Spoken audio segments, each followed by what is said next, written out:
Da da da da da. I'm definite. Hello, my baby. Hello, my honey. Hello, my ragtime gal. Suddenly you kissed my wife. Baby, my heart's on fire.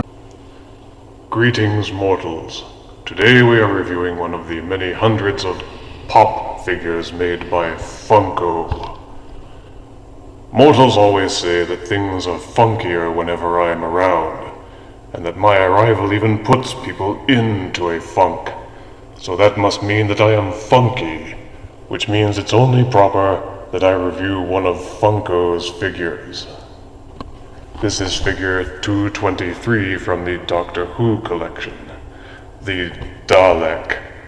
The Daleks of Doctor Who are rightly feared as death machines, or in other words, me machines. Many are the souls that the Daleks have sent to me, which gets my own personal thumbs up. The packaging is standard for a Funko Pop figure, a simple cardboard box which you will throw away immediately. Let us therefore exterminate the box and examine the Dalek itself. And here is the Pop Dalek out of package. As with most Pop figures, the Dalek retains the basic appearance of its television counterpart, but with exaggerated proportions. All of the Pop figures are meant to capture the essence of pop culture icons on which they are based, without being overly complicated or prohibitively expensive. The figure has a very solid base, so it is unlikely to fall over unless you push it or nudge it on purpose. And with the Dalek, even that is going to be very difficult.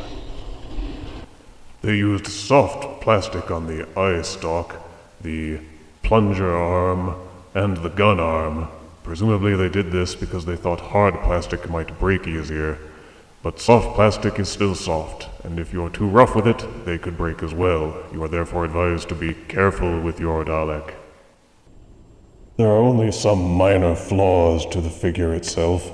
The ridge line is wobbly and crooked in some places on Little Dalek, and as with many of the Pop figures, the paint applications can be spotty. But these are, as I have said, minor flaws, which only detract from it very slightly. For articulation, there is none. They didn't even give him a head swivel. These figures are not meant to be played with, per se. They are simply meant to be displayed, meaning that you would just sort of plunk them onto a shelf and leave them there to be admired. The only way that you can actually play with them is to sort of waggle them back and forth and imagine that they're walking or moving on their own. And if you are doing that at any point past the age of 11, then I pity you. For size comparison, here is Tiny Dalek next to his 18-inch remote-controlled counterpart. Here he is next to movie Dr. Octopus. And here he is next to a pyramid made out of buckyballs and buckybars. Yes, that's right. Death owns buckyballs. And what are you going to do about it, government? Nothing, that's what. Anyone who wants a figure based on a pop icon that they admire, or which they feel best represents their personality, should look through the Funko collection and pick the ones they like best. They are an excellent compromise for the collector on a budget who doesn't want to blow truckloads of cash on a full statue or a third-party figure. I give Little Dalek 7 deaths up, and I plan to keep him in a place close to my heart. That is, if I had a heart. If you refuse me, honey, you lose me. Then you'll be left alone, oh baby. Tell them all, and tell me I'm your own.